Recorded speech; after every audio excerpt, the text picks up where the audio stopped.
I mean, at the end of the day, y'all, it wasn't Cal's fault that Xavier's wife got left. If you want to know my opinion, if you guys are new here, my name is Ashley, and this is My Sweet Perspective, where I give my take on all things TV and movie related. And y'all know I'm here to put you on back today to talk Paradise, episode 7, season 1. Okay, and the makeup is from cosplay from earlier, so don't do too much. All right, and I do have clothes on, so just don't no funny business. But I did want to get in here and talk about episode 7 of Paradise because it was good. Okay. I heard many people say this is one of the best episodes of TV that they have seen in a very long time. And I don't disagree, y'all. Paradise has been such a pleasant surprise for me. It's been enjoyable. Okay. It's been an enjoyable watch, even with the heavy subject matter of it all. I have really, really enjoyed this telling of a possible scenario. Okay.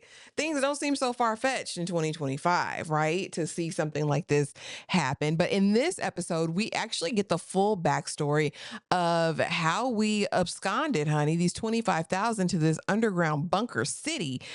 We get the background of what actually happened on that day. And so as the episode opens up, it's a day just like every other day in the real White House, in real Washington, D.C. And Xavier, of course, is on his post. And things are starting to get wonky. We get news reports that a tsunami has wiped out whatever, just like we saw the man talk about a couple of episodes ago in that lecture where Sinatra and President Cal were and all that, right? And so now the events are happening, and it's time to go to DEFCON 3, eventually DEFCON 2, and then finally it's time to go ahead and pack this mess up and go on about our business. And so there's just unrest, and mind you, only a select few know what's going on. We saw the black box, we saw when they were invited to the room, and the few people that know that are going to be chosen to go away when the inevitable happens. And so we see Xavier there managing, because he's still the lead Secret Service agent. He's got a newbie on staff today. He's got some people there that have known and been a part of the administration for a long time. And what I think this episode did a really great job of was showing us that honestly, Xavier was in a similar position to Cal, right? And so it's really interesting to look at this episode and then go back to those early episodes this season and not give Cal some more compassion than maybe we gave him. Xavier calls him to blame for everything as it relates to his wife being left. But Xavier, you ain't saved that lady's child. You didn't tell them. They were none the wiser either.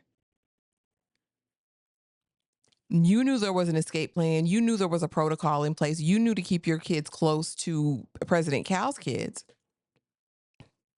Oh, all right. I'm just saying the animus that he had towards Cal, I don't think was justified, especially after watching all of this episode and knowing that you asked your wife. And Cal was like, I think you should keep her close. And you asked your wife to stay, and she took her happy tail to Atlanta. I'm just saying. I'm going where Sterling is. You ain't got to worry about me. I'm going over there with Xavier. I'll be there with you, Xavier. Career or not, these are turbulent times. He works for the president. If he tells me to stay home, I'm gonna stay home. Anyway, we go throughout this day and things are just progressively getting worse. And I think the episode also does a really great job of letting us into Cal's mind, right? Because you know the inevitable is going to happen. You know that there is a protocol you're supposed to follow, that you've been instructed to do. You have a pre recorded message to the American people. You're not supposed to let on anything before you make a quick and safe escape, but you're burdened with conscience at this time, as you should be. And so things are going haywire, everything's falling apart. It's time really now to get into the execution of the plan to escape, and Cal can't do it. He sees a janitor who has been there for I think 9 administrations, and he's like, I've been here through it all: pandemics, wars, rumors of wars, all those things, and it always works out. And Cal's like, not this time. Go be with your family. And he's like, no, I'm gonna stick here, and it'll be fine. And Cal at this moment decides, I need to address the nation. I need to go in there. And they're like, oh my gosh. And so now the agents have to be on guard, get their weapons, because we know there's going to be fallout when these people realize that you're going someplace safe and they are going to be left here basically to lose their lives. Right. And so we go through and he goes and he's like, you know what, go be with your families. If you're anywhere but home, go home. You don't have much time. Basically, it's over.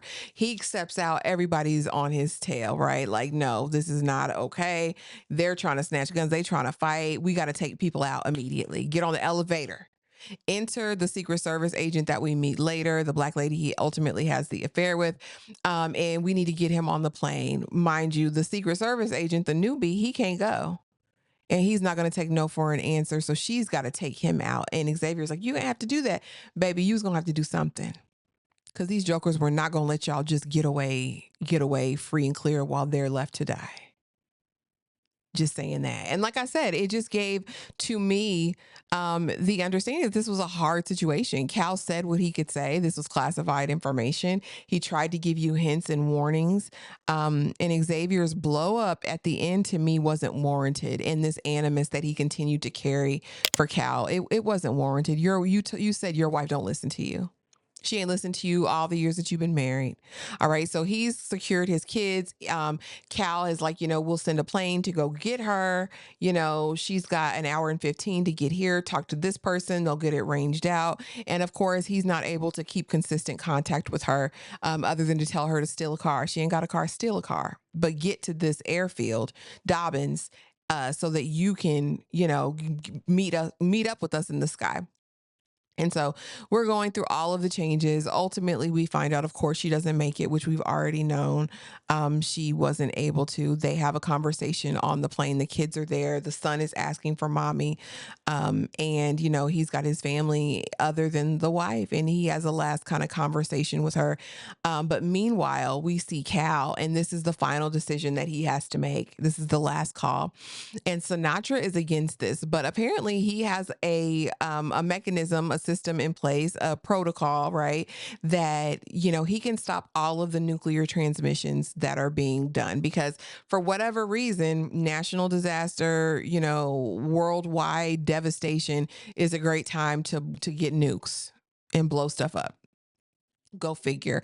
And so these other world leaders are sending nukes to do everything. And basically, to give any possible survivors a fighting chance, he can detonate this thing that'll basically bring them back to the dark ages. It'll disable all technology, but the people on Earth will at least have an option. And I'm like, we have to do it. Sinatra, no, just let them go in a flash of light. We'll be fine down there. We've got us, we'll be able to continue on civilization and all that. And it's like, girl, go to hell. Sinatra has been a demon from the very beginning, which is why I feel like Xavier needs to take her out. I don't trust anything that she says, anything that she does.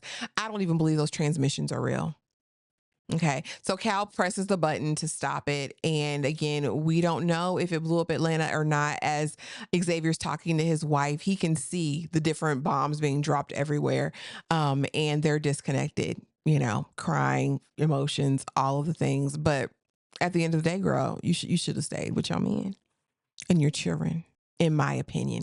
And so now that he's done that, Sinatra kind of got an attitude, but listen, he's like, I have to give him a chance. And you did, Cal. Cal actually is turning out to be a better person than I thought he was upon initial look. And I love that with any series, right? Where you can give me depth and help a character grow.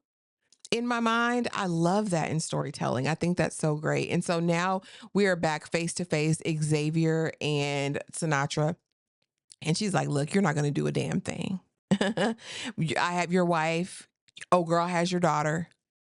You're going to let me go. And I'm going to make this call and I'm going to do whatever I wanted to do. I would have taken her out immediately. I don't trust you. Let the chips fall where they damn may.